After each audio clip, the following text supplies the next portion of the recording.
The Las Vegas Raiders are 2-0 heading into week 3. It is time to see if they can make it 3-0. What's going on, everybody? Alongside TJ Calkins, Jay Sanin here for ATS, breaking down the Miami Dolphins and the Las Vegas Raiders. The Raiders 4.5-point favorites. The line dipped for a little bit until the Tua injury news came out. TJ, total 44 in this game. Do you think the Raiders get to 3-0? More importantly, do you think they cover the number? Yeah, I think they pretty easily get to 3-0. And I think the first thing we need to address is of all the 2-0 teams in the league, wins against Baltimore and at Pittsburgh are probably the most impressive of any of the teams that win both their games so far. So are we in a spot where we have to accept the Raiders might be a true contender? I think we are. It's weird for me to say that, but I can't ignore the evidence because it's there. The offense is a lot better now with rookie wide receivers last year. Both Edwards and Ruggs were brutal, but now they're actually bringing some confidence, and it's not just the Darren Waller show anymore. I mean, it could be if it has to be, but there are options for Carr, and it might be a blessing that Josh Jacobs has been out because the offense as a whole is more effective when Kenyon Drake is taking the snaps. I mean, it truly is. So they have that working for them. And I wrote this game. I put the article up early Wednesday and said, hurry up and get these plays in before the Tua news comes out throughout the week. Well, lo and behold, an hour later, he's ruled out. So the line was at 3 at the time. It's currently sitting at 4.5. And Jacoby Brissett was really, really bad this week. Let me check my notes. Yeah, the Dolphins scored 0 points against the Bills.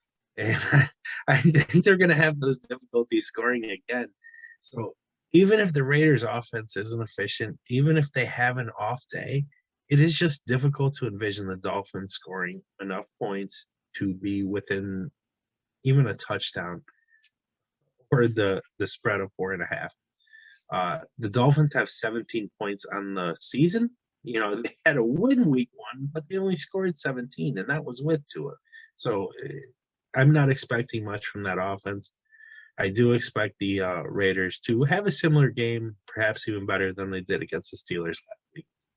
TJ, first, let me just say I appreciate you checking your notes to see how many points the Dolphins scored. Thank you for that. So the contrarian in me does not want to lay these points with the Raiders. Yes, they won at home against the Ravens week 1. It was kind of a fluky. They had to come back a bunch of times. Lamar Jackson fumbled a million times down the stretch. He was missing guys in the flats. A little weird to me. And Big Ben just looks washed at this point for the Steelers. So you mentioned how impressive they look. I disagree with just how impressive it's been. I agree with you on Brissett. Looked awful last week. Is he a huge downgrade from Tua long term? I don't know about that, but it is going to take him a little while to get up to speed actually playing for the Dolphins.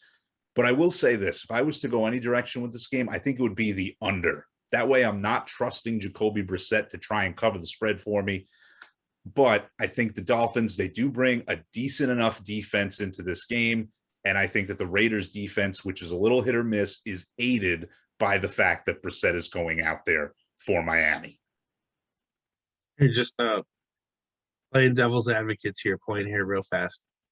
Who would you say is a better defense overall, more difficult to score on, Miami or Pittsburgh? Miami or Pittsburgh? I would say I think it's pretty close. I would say it's pretty close. And I feel like we just saw the Raiders have no issue scoring against the Steelers. I mean, I don't disagree on Ben, and I don't think there was a whole lot of coming back on offense, but the defense hasn't changed. You know, they're still a very high-end unit, and that was on the road. You know, coming back home against Miami, team that won't be able to score against a similarly tough defensive unit. I just absolutely love the Raiders in this spot. Hey, maybe we'll both be right, and maybe we'll get a 43-0 Las Vegas Raiders victory. TJ, thank you for your expertise on this game. Of course, for more expertise on this game, check out ats.io, written previews of every week 3 NFL game, and a little info on how you can get a little extra cash to bet on them with. Until next time, TJ Calkins, Jay Sanin saying see you next time. Good luck on your NFL Week 3 bets.